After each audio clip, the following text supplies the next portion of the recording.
Hey everyone, I'm Marielle from SummerGirlFitness.com, and I'm so excited because I have my wonderful friend Peter here with me today. He is an eating psychology coach, and he's going to talk to us about one of your most requested topics, which is emotional eating. And this is something I think so many people experience and have struggled with from time to time. It's maybe one of my most requested questions from clients, personal training clients, about food issues. So just to kind of start off with, what is emotional eating? Why is it that when we're stressed and emotionally vulnerable, we just feel that urge to eat sugar and carbs and salty foods? What's going on with that? Yeah. Thanks for having me here first. So we're all emotional beings. We're all emotional eaters. You know, our emotions have a big influence on our relationship with eating. So I think that's kind of the first point. And the second point is that sometimes a lot of our feelings are hard to feel or we don't want to feel them. And so typically binge eating behaviors or eating lots of sugar kind of numbs our emotions. And so we don't have to feel that. We kind of a pleasure boost. We get some dopamine in the brain. We get kind of a sugar high that kind of helps us feel better in the short term, but maybe an hour later or the next day we're feeling low, and it creates this kind of high-low cycle that we become trapped in this pattern of overeating or eating lots of sugar. And it might feel good in the moment because it helps us kind of cope. And we have stressful lives, we have a lot going on, so it might be nice to kind of not have to feel for a little bit. But really it's an invitation to look at what is this eating behavior or an issue that I'm facing trying to tell me, what is life trying to tell me? And that's kind of a bigger conversation. Yeah. So in a way, it makes sense in a way that we kind of go for sugar, because when you eat something sugar, you do get a little bit of a dopamine rush. I love cookies. Yeah, it does kind of make you feel better. Like in that moment, you feel a little bit better, but it's more about what does a pattern like that do over time, because it's not a long-term solution. It only really helps in that one moment. Yeah. And then also about looking at what's going on that I'm trying to use the sugar to kind of cover up. Yeah. And pleasure is a part of life. So enjoy your desserts and so on. But if you're having if you're binge eating on ice cream multiple nights a week and you're not feeling good about it, you want to make a change, then let's have a conversation. And so I read this book called The Gift of Our Compulsions as part of my training program, and it says that there's two things that we need to look at, is having compassion and curiosity. So it might sound kind of weird, but just being more curious. Where is this eating behavior coming from? What am I feeling in my body whenever I'm wanting to eat that ice cream? Or just being more curious to what's your body telling you, how do you feel whenever you eat, before, during, after? And then the compassion piece is really my message here, being on this channel with you, is that having more compassion for yourself. There's such high standards, or not even real standards, in our magazines and media where we think I need to be like this in order to feel like that. And that creates this really difficult situation where we don't accept what is now and love ourselves as we are. So that's really the biggest message I have, is practicing self-compassion. And if you have that curiosity and compassion, you'll start unraveling those eating behaviors, because you'll start feeling those feelings that maybe you weren't wanting to feel, but feeling them might help you let go. As you let go of those feelings, let go of some of those eating behaviors. So maybe if you're starting to notice a pattern of emotional eating at night after a stressful day, or you start seeing that pattern, instead of beating yourself up about it, kind of starting to look at that and just be curious, like, I wonder why this is happening. I wonder what always happens during my workday that kind of makes this happen, and just being sort of an investigator in your life and being curious about that. And then when you do recognize something that's maybe coming up for you, having compassion for that and being ready to accept, that there is this really stressful thing that always happens to me, and I feel really bad about it, and that's okay, and it's okay to just kind of accept that and feel that. Yeah, exactly. And so that's one part of it, and obviously we want to get into some more tips and ways that you can improve your eating on a daily basis, so it'll make it easier to be less likely to overeat or overeat on the sugar. So stressed versus relaxed eating is one of the principles of eating psychology. So did you know that you absorb up to 75% less of your nutrients in a chronic state of stress? So what that means is your body's in this kind of fight or flight response, where the blood, instead of going to your digestion, is going to the extremities in your body. And so even if you're eating great, you're not absorbing as many nutrients. So the first thing you can do is to lower your stress level before you eat your meals.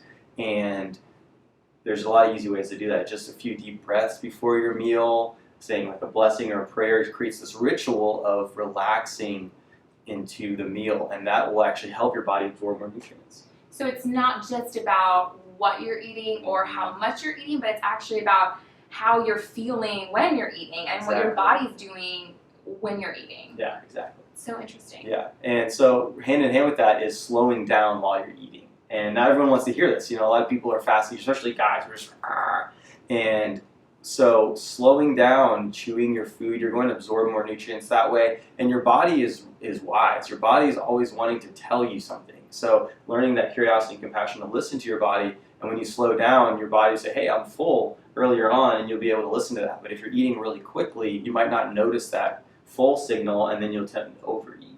Yeah, I think that tip about taking deep breaths is really helpful because even if you are really rushed throughout your day, I know that my days are always really busy, and sometimes I'm eating in the car or I'm just trying to grab something on the go. But taking a couple deep breaths, I think, is something we could all do before we eat to just kind of calm down a little bit, and so you can, you know, focus on not shoveling the food in and eating slow and actually tasting your food and actually being able to recognize when you're full. Exactly.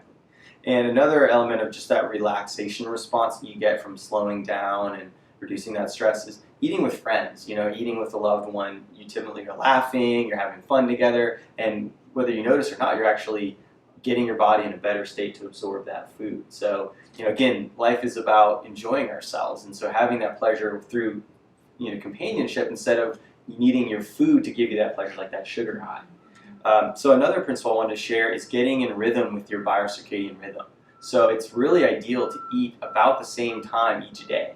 And I know that's probably not easy for all of us, but if you can even just have one meal like breakfast, eating more consistently, that's actually going to help your body get in a natural rhythm, which is going to help your digestion improve. And this is something I've talked about a lot too. I always talk about eating every few hours, which I think kind of goes along with what you're saying.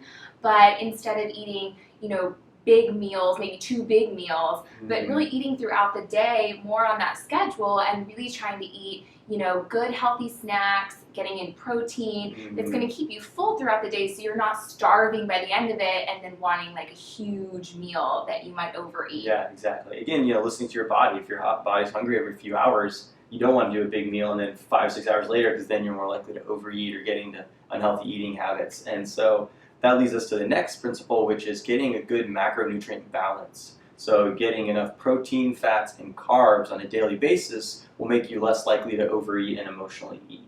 And fat especially, you know, fat in food is not equal fat on your body. You know, there's different kinds of fat, but your avocados and healthy fats are really not only important, but essential for your brain is made of mostly fat. So that's where you could work with a nutrition coach or a dietitian to really make sure you're getting that enough protein, fats, and carbs. And if you do that for a few weeks, you'll really notice an improvement in mood, better energy, and less desire to eat that, you know, pint of ice cream. Maybe you'll just have a few bites of ice cream, because that's totally fine, you know. You'll really get into a better rhythm with your body. Yeah, I think the protein thing really is an issue because I feel like just in our society, carbs are everywhere. And along with that, the processed carbs and sugars. And those are the snacks that are easiest to get. And so I feel like it's really about trying to like plan ahead so you can have those whole foods, have those nutrient-dense foods, even if you have a busy schedule, because if you're in a situation where you're hungry and you just grab for something, it's probably going to be processed carbs. Yeah, exactly. And so that's the next point is food quality. So what's your food ingredients? You know, I go to the farmer's market on a weekly basis, typically in Austin here, and we have great farmers markets. And so I know the farmers I'm getting my meat from, I know the farmers are getting my veggies from, and so I can trust that they're local, organic. And so when I go home and make the food, it just feels better. You know, higher quality ingredients will help you feel better. So anything you can do, if you can get to the supermarket and get some bunch of veggies, or even the farmer's market, when you grab for something on the go, it can be the dinner you cooked last night instead of a processed food. That'll really improve the mood, immunity, your overall health, and it'll also reduce the likelihood of cravings and overeating and such. And a quick point on that is, you may not know, but 80% of our immune system is actually in our gut. They call it the enteric nervous system. And so we're learning that the gut has a huge role on our mood and our immunity and so on. And so eating foods that really cultivate a healthy gut flora, like fermented foods, can be really important and really improve our health, and again, less likely to do emotional eating. Yeah, I mean, I feel like a lot of people maybe want to work on their emotional eating because they have a weight loss goal, and that's great. I mean, we all want to be healthy and feel good in our own skin, but that's one piece of it. But also, it's just about being healthy for life and fueling your body with the foods that it needs. And really, our bodies crave those nutrients and those vitamins and minerals that come from fresh foods. And if you are tending to overeat with low quality foods, your body might just be so hungry for some vegetables or fruits or dense nutrient dense foods. Yeah, and that's another overeating tip, is just if you can really, especially dinner, get a lot of those nutrient dense foods, really good proteins and fats, your body is just going to be less kind of starved or wanting to eat anything above that. And so another note on that is superfoods can be a great way to add some grounding elements and really get that nutrient density. And you have to go out and buy all of them because it can be expensive, right? But goji berries, I have every day. I love goji berries. Chia seeds, you can add to your smoothie, or hemp seeds on your salad. Fermented foods, as I mentioned, are really great for your gut health. So all these foods can add to your daily regimen of just feeling better. And as you feel better and really give your body what it needs, you're less likely to have those emotional eating episodes or reduce the amount or the intensity of them. Yeah, and I really feel like it's about loving yourself and loving your body, because if you love yourself, you want to give your body the best quality foods and really fuel it with the foods that it wants, and also just remembering that it's about a lifestyle too. It's not just about wanting to lose some weight to fit into a dress for an event you have to go to, but really about how do you want to live your life? How do you want to live every day? How do you want to feel every day? Yeah, absolutely. And that's just so important, is really just having more compassion for ourselves. And so stress is one of the biggest things I see with my clients, is just they're so stressed. And so just finding ways that you can nourish yourself, whether it's, Mario's awesome classes online, or finding some kind of movement or dance where you just feel good in your body. That pleasure will end up in other areas of your life. So bringing that pleasure to eating, when you slow down and just savor the delicious food that we have, you're going to be less likely to just kind of need to emotionally numb out or eat, that kind of thing. So just really reducing stress in your life by finding fun activities. I know we're all really busy, but just bringing that nourishment element into your life, and then self-love really is the biggest thing. And so can we do that exercise? Or? Yeah. Okay, yeah. So just a quick exercise before a meal, or really any time. There's the Institute of Heart Math writes that the magnetic field of your heart is 5,000 times stronger than your brain. So it's a scientific reality that our emotional center is in our heart. And so just placing your hand on your heart, and you can say an affirmation if you like. I really like that. I love and accept myself deeply and completely just the way I am. I love and accept myself deeply and completely just the way I am. It's beautiful. Yeah. Well, thank you so much for being here today. Thanks I feel like I learned a lot of stuff, and I know this was so great. So I'm going to put Peter's website and information below the video so you can check out his blog. He's written a lot of great things about this topic if you're interested in learning more from him. And then if you enjoyed this video, give it a thumbs up and subscribe to my channel, and comment below with any of your feedback or questions you have, or if you just want to be a part of this conversation that we're having, that would be great. We'd love to hear from you. So again, I'm Marielle from SummerGirlFitness.com, and we'll see you next time. Thanks so much.